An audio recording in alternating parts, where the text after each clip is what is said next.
classement au LOSC. Brice Samba doit être deuxième derrière Kevin Danso, je pense. Troisième, et encore Kevin Danso, il a joué que 3 matchs. Ouais, et chez nos collègues de l'équipe, Samba est le meilleur gardien à la notation. Et Chevalier a fait la une de l'équipe. Chevalier la une. Donc en fait, on a vraiment une saison marquée par le duel des gardiens. Ça va forcément être un point clé de notre derby. Et puis il y a une petite rivalité qui peut s'installer entre eux parce que Brice Samba, numéro 2 en équipe de France, Lucas Chevalier est vraiment aux portes des Bleus, on en parle souvent. Ce sera vraiment un duel à distance, parce qu'ils seront chacun dans leur cage, mais un vrai duel à surveiller ce week-end, Pierre-Louis. Ouais, mais je me souviens d'un derby, je crois que c'était la saison dernière avec Fonseca où Chevalier avait dit un peu l'admiration qu'il avait pour Samba. À la fin, ils avaient tous les deux été bons. C'est un match exceptionnel à regarder, à jouer pour les deux. Moi, je trouve que Chevalier a un ton encore au-dessus cette saison. Il est vraiment dans une saison exceptionnelle. Je ne sais pas s'il y a un meilleur gardien actuellement en Ligue 1 que lui. Je ne suis pas sûr, franchement. L'arrêt qui sort encore à Monaco. Sandrine touche la tête. Je pense qu'elle pense qu'on a un meilleur. Je suis ouvert au débat, il n'y a pas de souci. En tout cas, pas celui qui est le gardien de la meilleure défense du championnat.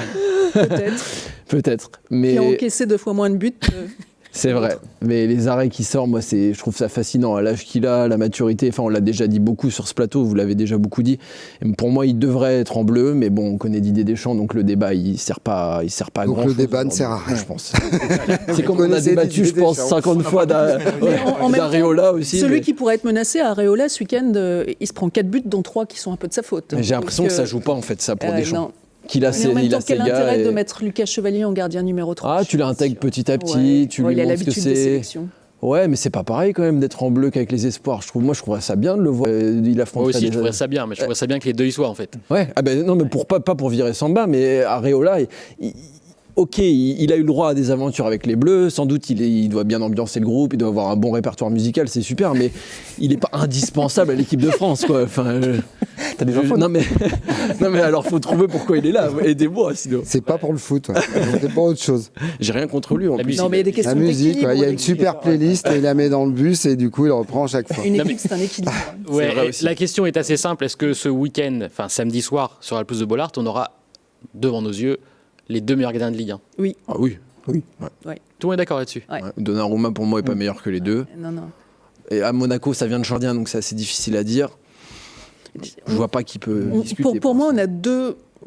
J'aurais du mal à les départager tous les deux. Alors Lucas Chevalier, là où il est devenu exceptionnel, c'est qu'il est décisif sur les fins de match. Ouais. On l'a vu aussi contre le Real en Ligue des Champions. Et encore à Monaco aussi. Et encore à Monaco, c'est en fin de match. Il est en énorme progrès.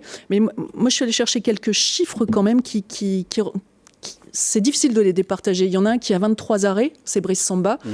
Il y en a 25 pour Lucas Chevalier, sauf que Brice Samba, il a 92,6% d'arrêts. Lucas Chevalier est déjà très costaud, mais il y a 78,8%. Il y en a un qui a 4 clean sheets.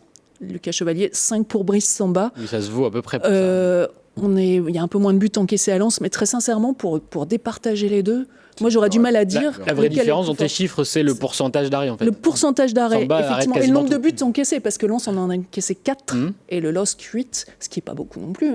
Mais voilà, mais moi de là à dire qu'il y en a un qui est meilleur que l'autre. Ah si, Chevalier est au-dessus. Ouais.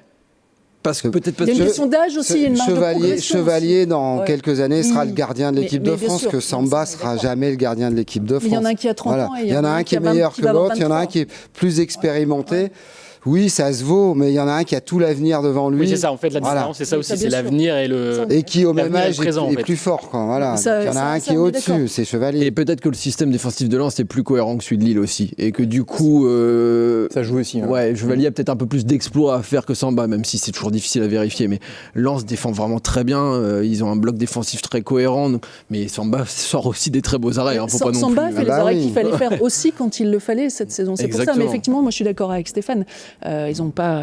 Ils ont 7 ans, les deux sont excellents. 7 ans de différence, donc forcément, l'avenir est pour Lucas Chevalier. Et la prochaine liste, c'est au mois de novembre. Non, il n'y aura pas, Liane, ça sert à rien, il y aura pas. Mais attends, on peut poser la question quand même. Non, il n'y a plus de débat. Bon, Lucas Chevalier, si tu veux être pris en équipe de France, il faut changer ta playlist. Areola est en avance. Le jour où il aura signé le contrat d'un club étranger, il sera appelé. Tu crois vraiment que ça se joue à ça? C'est ce qui s'est passé pour Michael Olysée. Le jour où il signe au Bayern, je crois que c'est dans la semaine, il est appelé. Il n'avait pas joué avec le Bayern. Ah ouais. Après, tu as des joueurs qui étaient appelés quand ils étaient à Lens. C'est vrai. Samba et avant lui, il y a d'autres postes, Jonathan Klaus. Gardien monumental non plus. Mais Je sais pas, moi je comprends, je vois pas l'argument qui explique qu'il soit pas appelé. À moins que ce soit un mec qui mette le bazar dans le vestiaire, mais je crois pas que ce soit le cas à Lille. Non, je pense pas. Enfin, Steph, pas du tout. Même. Assez pour savoir. Non, c'est quelqu'un qui parle, mais non. Il parle positivement en plus. Oui, positivement. Non, c'est franchement là. Par rapport à la non-sélection de Chevalier, oui, on peut vraiment être interrogatif. Après, bon, en tout cas, profitons-en. C'est le système Deschamps. Hein. Il y a du mal à bouger un groupe. Ouais. Hein. Donc profitons-en. Ce week-end, on aura face à nous les 2 meilleurs gardiens de Ligue 1. Donc il faut en profiter parce que rien ne dit que ça continue beaucoup dans nos clubs, puisque les deux, forcément, prennent de la valeur aussi.